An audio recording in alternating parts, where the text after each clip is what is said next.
Mark Zuckerberg é um dos homens mais ricos do planeta. E tudo começou quando ele conseguiu surpreender o mundo ao conquistar a internet e criar uma das ferramentas mais poderosas da história, o Facebook.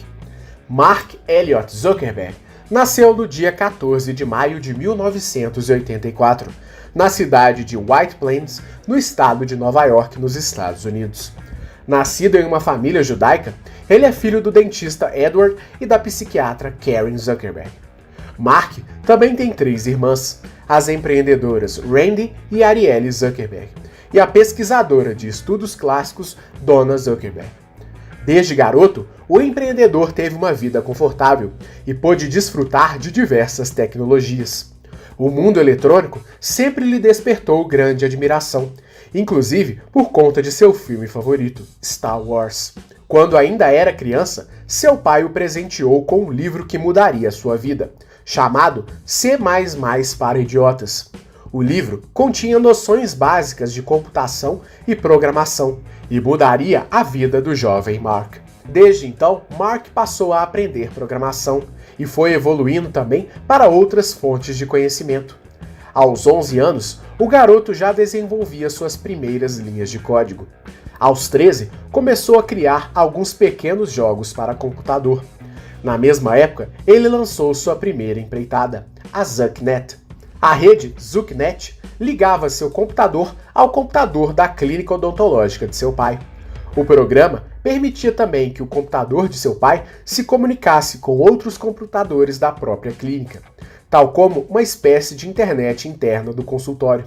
O programa também permitia que seu pai se comunicasse com suas irmãs. Apesar do programa ser uma inovação para a época, ele foi rapidamente superado pelos serviços de comunicação providos pela American Online, a AOL, empresa que dominou o mundo eletrônico nos primórdios da internet. Durante o período escolar, Mark era um garoto introvertido, mas ele teve bastante sucesso como lutador de esgrima, sendo inclusive capitão da equipe da escola durante o ensino médio.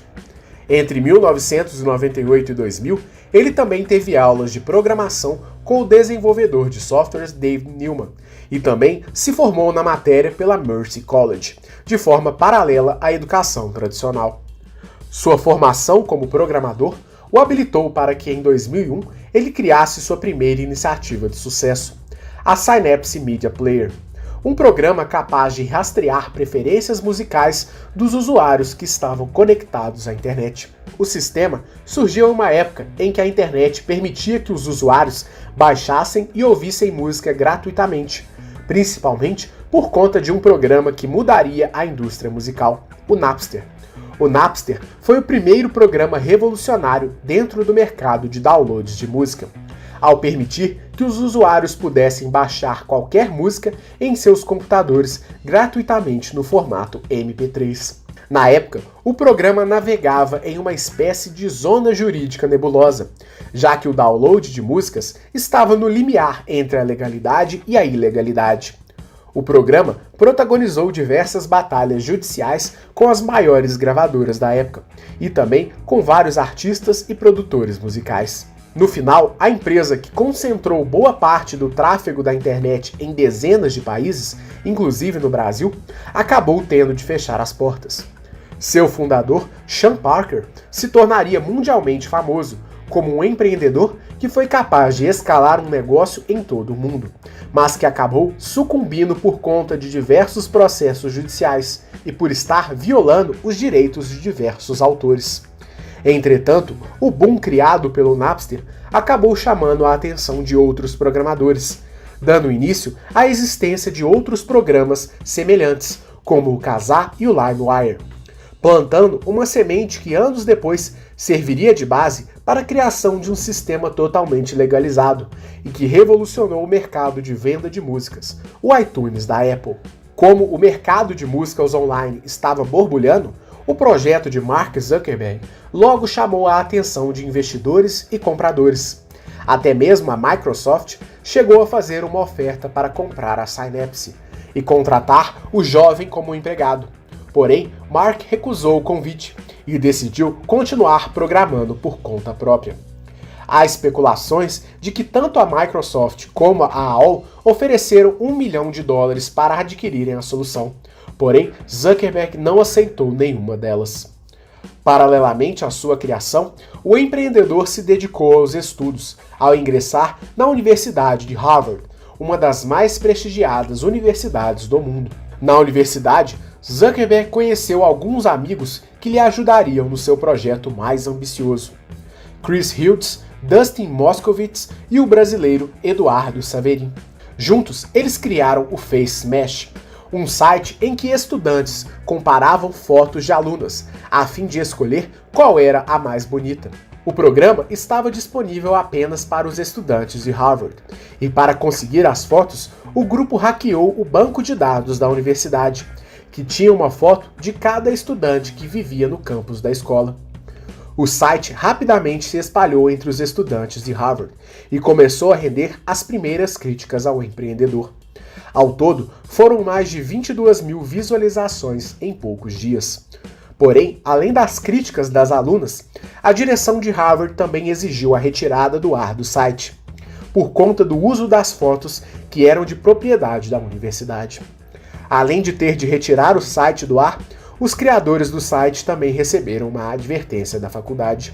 A criação de Zuckerberg também chamou a atenção de outros estudantes de Harvard, entre eles os irmãos Tyler e Cameron Winklevoss e Divya Navendra.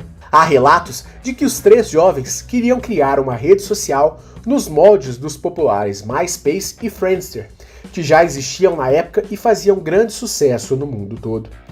Para tirarem a ideia do papel, eles entraram em contato com Mark Zuckerberg e o convenceram a participar do projeto. O site se chamaria harvardconnection.com e seria usado para conectar os estudantes da Universidade de Harvard. Com o passar dos dias, a associação dos 4 empreendedores não gerou frutos concretos e Zuckerberg abandonou o plano. Apesar da recepção mista, o FaceMash deu o pontapé para uma ideia: a criação de um site em que as pessoas pudessem interagir uma com as outras por meio de fotos. O nome para o novo projeto veio do livro anual que continha a foto de todos os estudantes da escola, The Facebook, ou O Livro de Rostos em tradução livre. Assim, em 4 de fevereiro de 2004, surgia o The Facebook. O novo site era literalmente uma rede social e ia de encontro à ideia dos outros 3 empreendedores. Porém, o site era totalmente criado e executado por Mark Zuckerberg, juntamente aos demais fundadores do FaceMash e um novo membro, Andrew McCallum. O FaceMash havia sido um grande sucesso entre os alunos de Harvard e deu aos empreendedores um elemento extremamente importante: o e-mail de cada um dos usuários da plataforma. Munido destes e-mails, Zuckerberg enviou um convite para cada aluno poder participar de seu novo site, o The Facebook. Aproveitando a base de usuários, o novo site rapidamente já era um sucesso entre os alunos, chamando também a atenção dos irmãos Winklevoss e de Divya Narendra. De imediato, o trio de estudantes declarou guerra a Zuckerberg, acusando-o de ter roubado a ideia da rede social. E apenas 6 dias depois do lançamento do The Facebook, a empresa enfrentava seu primeiro processo. Primeiro, foi tentada uma composição dentro da própria universidade. Porém, o trio só teria sucesso anos depois através de um processo judicial. Após o processo, estima-se que o grupo tenha recebido $300 milhões em ações da empresa em 2008.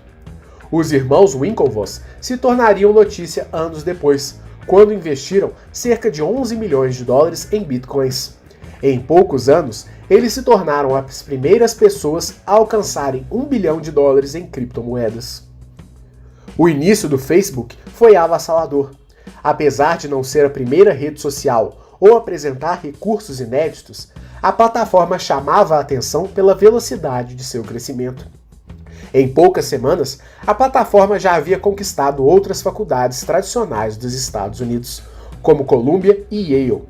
O crescimento da empresa foi baseado desde seu início em uma estratégia que ficaria mundialmente conhecida como Growth Hacking e que pautou o crescimento de diversas empresas modernas, como por exemplo o Airbnb. Desde sempre, os programadores do Facebook utilizaram técnicas de atração de clientes que iam desde artifícios tradicionais até mesmo alguns que podem ser considerados certos ou errados de acordo com a moral de cada pessoa. O exemplo disso foi a conquista dos e-mails dos estudantes de Harvard após o grupo ter hackeado o sistema interno da universidade. De acordo com relatos, a filosofia de Mark Zuckerberg acerca de negócios é: mexa-se rápido e quebre as coisas.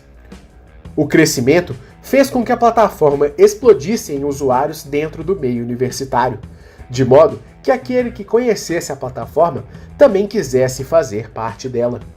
Desse modo, em pouco tempo, a plataforma também apontou para aquele que seria um de seus diferenciais: a forma como a plataforma gerava receitas. Enquanto outras mídias sociais, como por exemplo o Orkut, tinham dificuldades de arrecadar dinheiro com seus usuários, o Facebook começou a traçar sua estratégia para se manter rentável desde cedo. Apesar de ser de ingresso gratuito, assim como as demais redes populares naquele momento, e se comprometendo em sua página principal de que seria gratuito para sempre, Zuckerberg entendia que a plataforma concentrava diversas pessoas e que onde estão concentradas diversas pessoas, há uma oportunidade de se fazer dinheiro. Trazendo para o mundo físico, os imóveis comerciais mais valorizados tendem a estar onde existe um grande tráfego de pessoas. Estes imóveis são mais valorizados, pois ali há uma enorme chance de que os imóveis sejam extremamente rentáveis e possam abrigar negócios de sucesso. Da mesma forma, quanto mais usuários o Facebook atingisse, mais valorizado seria o seu espaço e mais caro seriam os anúncios dentro da plataforma. Sabendo de todas essas possibilidades, em poucos meses o Facebook já permitia a veiculação de anúncios dentro da plataforma. No começo, houve um foco muito grande para que os anúncios não atrapalhassem a usabilidade da plataforma. Porém, a presença de anúncios permitia que a empresa se tornasse lucrativa desde seu início. E assim se manteve pelos anos posteriores, permitindo inclusive que os anunciantes hoje possam anunciar de acordo com as preferências de cada usuário da plataforma. Nos primeiros dias, a plataforma dispendia alguns gastos, principalmente com custos de hospedagem e de um servidor que fosse capaz de aguentar um tráfego intenso de usuários. Até então, todos os gastos eram bancados pelos membros fundadores. Apesar disso, a empresa tinha poucos gastos e os empreendedores operavam o tempo todo no dormitório em que moravam no campus da universidade. O brasileiro Eduardo Saverin, no início, era responsável pelas finanças da empresa, mas dividia suas atenções entre a empresa, projetos paralelos e um estágio fora da faculdade. Apesar de não estar em tempo integral na empresa, Eduardo investiu cerca de $15 mil na companhia, o que lhe garantia uma participação inicial de 30% no negócio. O trabalho remoto de Saverin consistia na obtenção de anunciantes para o site. Porém, segundo relatos de funcionários do Facebook, Saverin não teria conseguido trazer novos anunciantes para a empresa. E para completar, houve uma acusação de que o brasileiro também veiculou anúncios de seu outro negócio, o Jobusly, gratuitamente na plataforma. O suposto conflito ético, sua ausência e desavenças com Mark Zuckerberg fizeram com que sua participação acionária na empresa fosse diluída para apenas 5%. A diluição das ações fez com que o brasileiro processasse a empresa em uma ação que se estendeu pelos anos posteriores. Ao final, as partes celebraram um acordo sigiloso e Eduardo conseguiu manter ações da companhia até o momento da abertura do capital da empresa. Hoje, ele é um dos brasileiros mais ricos do mundo, com uma fortuna de $10,6 bilhões. Ele também atua como investidor anjo. No momento, Eduardo vive em Singapura e declinou da cidadania americana que possuía. Contando com cada vez mais usuários, Zuckerberg decidiu não mais operar o Facebook de dentro do dormitório da universidade e alugou uma casa para que pudessem ter espaço para contratar outros funcionários para a empresa. Além disso, Mark decidiu largar o curso da Universidade de Harvard e seguiu o caminho de outro empreendedor que havia feito o mesmo anos antes, Bill Gates. Desde então, Zuckerberg apenas retornou à universidade quando já era mundialmente conhecido. O crescimento da empresa demandava não apenas mais espaço físico e funcionários, mas também conhecimento para continuar crescendo. A plataforma do Facebook apresentava uma série de limitações e Mark Zuckerberg sentiu que já havia exaurido as suas capacidades como empreendedor naquele momento e que a empresa precisava contar com pessoas que trouxessem novas respostas para a companhia. Foi diante desse contexto que Mark Zuckerberg recorreu a Sean Parker, o criador do falecido Napster. Apesar de estar praticamente falido na ocasião, o empreendedor havia conseguido o que poucas pessoas haviam feito até então: criar um negócio na internet de proporção mundial.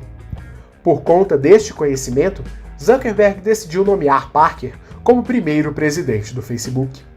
O objetivo era que Parker fosse capaz de levar o The Facebook para além das universidades americanas mais tradicionais, aumentando assim o número de usuários e anunciantes.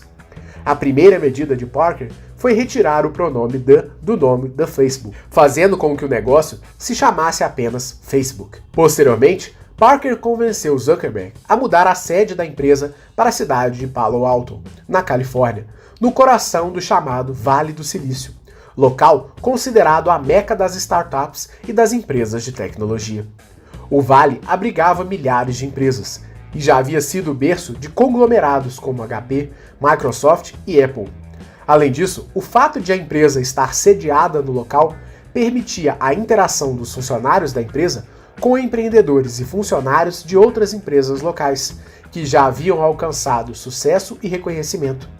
O intuito era que os ares do Vale fizessem a empresa crescer ao captar mão de obra qualificada aliada ao network poderoso com empreendedores da região. A primeira base do Facebook no Vale do Silício era um escritório pequeno, e no começo não parecia ser nada promissor. O local era considerado mais como um ponto de festas do que uma empresa de verdade. Barris de cerveja eram dispostos por boa parte do imóvel, e brincadeiras envolvendo bebidas eram comuns na companhia. O próprio Mark Zuckerberg era visto constantemente usando bermuda, chinelos e com um copo de cerveja em suas mãos. Outro detalhe marcante do escritório era a presença de um mural de grafite feito na parede da empresa. Curiosamente, Zuckerberg não tinha dinheiro para pagar o artista que o desenhou. Porém, na ocasião, ofereceu o pagamento do serviço em ações da empresa. O artista decidiu aceitar e anos depois se tornaria milionário quando o Facebook abriu seu capital na Bolsa de Valores de Nova York. Logo, no primeiro mês da chegada do Facebook ao Vale do Silício, um vídeo chamou a atenção de um investidor do Vale do Silício, Peter Thiel, que havia conhecido a empresa através de Sean Parker.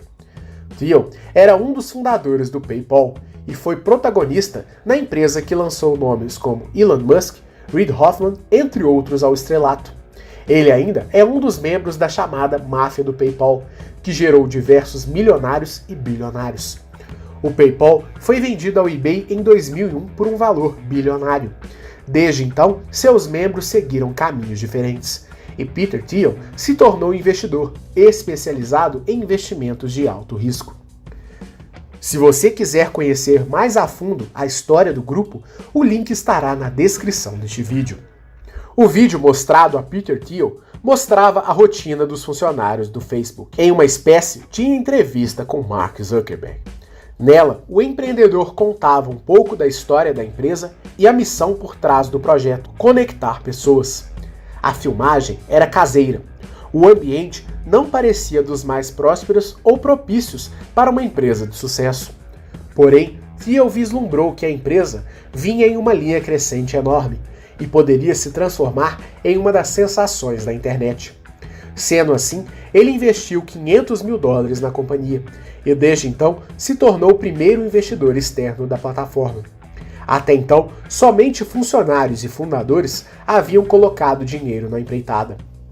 Sob o comando de Sean Parker e com o capital financeiro e intelectual injetados por Thiel, no ano seguinte a empresa alcançou um crescimento exponencial no número de usuários e conseguiu uma nova rodada de investimentos em maio de 2005. Dessa vez, mais robusta, $13,7 milhões. Porém, Após ter ajudado o Facebook a dar um salto, Sean Parker acabou sendo afastado das operações da empresa após ter sido preso por porte de cocaína.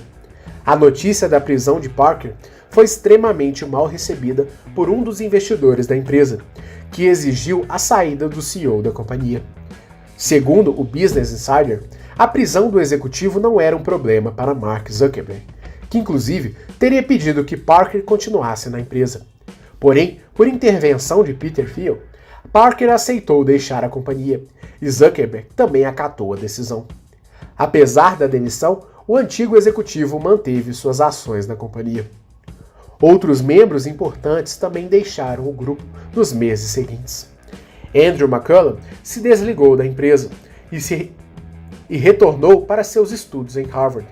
E Chris Hughes passou a se dedicar a projetos jornalísticos e participou da campanha presidencial americana em 2008, quando ajudou na eleição do presidente Barack Obama. Para o lugar de Parker, Zuckerberg nomeou Owen Van Natta, um ex-executivo da Amazon, que até então havia sido contratado como chefe de desenvolvimento de negócios da rede e em seguida havia sido promovido a diretor de operações. Aos seus comandos foram colocadas todas as estratégias comerciais e financeiras da rede. Aos 36 anos, Van Natta era a pessoa mais velha entre a equipe do Facebook. Dos 26 funcionários contratados, apenas 2 tinham mais de 30 anos. Durante seu mandato, a equipe cresceu para centenas de pessoas, boa parte controlada por ele. Segundo a revista Exame, Owen era a mente por trás de grandes negócios da companhia. Van Natta foi o responsável, por exemplo, por garantir uma negociação que resultaria na venda de 1,6% do Facebook para a Microsoft em 2007 por 240 milhões de dólares. Porém, a gestão do executivo terminou após um dos maiores erros da história do Facebook, a plataforma Beacon. O Beacon era um sistema de publicidade do Facebook, usado para veicular propagandas de sites externos dentro do Facebook. A ideia era interligar dados dos usuários com anúncios específicos dos anunciantes. Porém, o projeto foi um enorme fracasso, principalmente por uma série de defeitos que ocasionaram críticas acerca da privacidade de dados dos usuários da rede. Apesar dos usuários liberarem os usos dos dados ao Facebook, esse aceite não poderia ser estendido aos anunciantes da plataforma. Por conta disso, a empresa decidiu descontinuar o projeto. Por conta do projeto considerado desastroso, Van Natta acabou demitido da empresa. Porém, há uma estimativa de que ele detenha 15 bilhões de reais em ações da empresa, boa parte delas negociadas durante o investimento da Microsoft. Poucos anos antes deste evento, em 2006, houve uma introdução de um grande avanço na plataforma. Até então, era possível apenas se conectar às pessoas e colocar algumas fotos. Porém, um novo artifício foi incluído na plataforma, algo que mudaria o jogo para sempre: o mural do Facebook, também conhecido como feed. A função permitia que os usuários pudessem ver simultaneamente todas as postagens que eram feitas por suas conexões na plataforma, de forma simplificada e intuitiva. Todas as atualizações estavam dispostas em sua frente, bastando apenas rolar a barra para ir para cima ou para baixo. Essa funcionalidade aumentava consideravelmente o tempo gasto diariamente pelos usuários na plataforma, o que agregava mais valor à rede social e também para os anunciantes, já que a retenção do público era cada vez maior. O crescimento do Facebook e também o networking criado por Zuckerberg, junto a Peter Thiel, Sean Parker e outros nomes do Vale do Silício, fez com que um encontro importante ocorresse.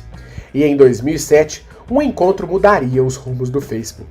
Zuckerberg conheceu Sheryl Sandberg, uma executiva do Google que estava em vias de aceitar uma oferta para trabalhar no jornal The Washington Post. Porém, sabendo da competência da executiva, o criador do Facebook sabia que poderia executar um movimento único: apresentar seu projeto de futuro para Sheryl e tentar trazê-la para a sua companhia. Para isso, ele decidiu que seria necessário ter uma executiva operacional na empresa e ofertou a então executivo do Google a possibilidade de trabalhar no Facebook com uma possibilidade futura de ter ganhos expressivos em uma possível abertura de capital da empresa. Seduzida pela oferta, Sheryl Sandberg largou seu emprego na Google e decidiu passar a fazer parte do Facebook no começo de 2008. A adição de Sheryl à empresa foi essencial para a organização do dia a dia de trabalho da equipe. Além de trazer elementos de organização da Google, a executiva também criou a estrutura necessária para que a startup deixasse de ser um ambiente solto e passasse a operar de forma mais profissional. O trabalho de Sheryl Sandberg foi essencial para que a empresa pudesse dar um salto ainda maior. E sua atuação foi tão importante que ela se tornou uma das maiores lideranças do Vale do Silício. Atualmente, a executiva é uma das poucas mulheres que conquistaram uma fortuna de mais de $1 bilhão com seu próprio esforço. Sua fortuna foi construída majoritariamente por meio de ações da empresa, confirmando a oportunidade oferecida por Zuckerberg em 2007. Trabalhando a todo vapor e com uma organização ímpar sob o comando de Sandberg, o Facebook pôde então surfar uma grande onda que estava por vir. Em 2007, Steve Jobs anunciou a chegada do iPhone, o smartphone definitivo que possibilitaria o acesso pleno à internet móvel e transformava o celular em um computador de bolso. Ao mesmo tempo, a indústria também produzia respostas ao celular da Apple, com concorrentes como BlackBerry, Samsung e a então líder Nokia. A chegada dos smartphones mudaria a dinâmica do Facebook, que a partir daquele momento também tinha uma versão mobile e, posteriormente, um aplicativo para os sistemas Android e iOS. Graças a essa inovação, o Facebook estaria no bolso de cada um dos usuários a qualquer momento. E isto fez com que o número de postagens e acessos fosse cada vez maior. Além de possibilitar o acesso imediato a qualquer hora e em qualquer lugar, o Facebook no celular também ganhava novos conteúdos, já que com as câmeras dos smartphones era possível publicar fotos que haviam sido tiradas minutos antes. Esse contexto fez com que o Facebook explodisse tanto em número de acessos quanto em quantidade de arquivos de texto e foto que eram incluídos na plataforma. Dessa forma, a plataforma alcançou 100 milhões de usuários em 2008. Curiosamente, há relatos de que Mark Zuckerberg foi pessoalmente mentorado por Steve Jobs, que lhe foi apresentado anos antes por Sean Parker. No mesmo ano, o último cofundador remanescente também deixou a empresa. Dustin Moskovitz, que foi diretor de tecnologia da empresa, saiu da companhia para fundar a Asana, uma empresa de softwares para o ambiente de trabalho. Em 2011, Moskovitz, que é mais novo do que Zuckerberg, foi considerado o bilionário mais jovem da história aos 27 anos. Recentemente, esse posto foi perdido para Kylie Jenner, que se tornou a bilionária mais jovem do mundo aos 21 anos. A história da empreendedora pode ser conhecida em nosso canal, e o link estará na descrição deste vídeo. Em 2010, o Facebook se mudou para um imóvel mais robusto, que antes era ocupado pela Sun Microsystems, uma das maiores empresas de tecnologia do Vale. O local foi batizado de Hacker Way, em homenagem ao início da empresa em Harvard. Em 2011, o Facebook começou a mostrar seu real poder, ao ser muito mais do que um lugar de interação entre pessoas que queriam apenas se divertir. Com uma série de eventos no Oriente Médio, chamados de Primavera Árabe, o Facebook se notabilizou também como uma das maiores forças políticas do mundo. Os usuários árabes da plataforma documentaram e se mobilizaram através da plataforma, fato que foi essencial para o acontecimento que derrubou regimes e presidentes na região.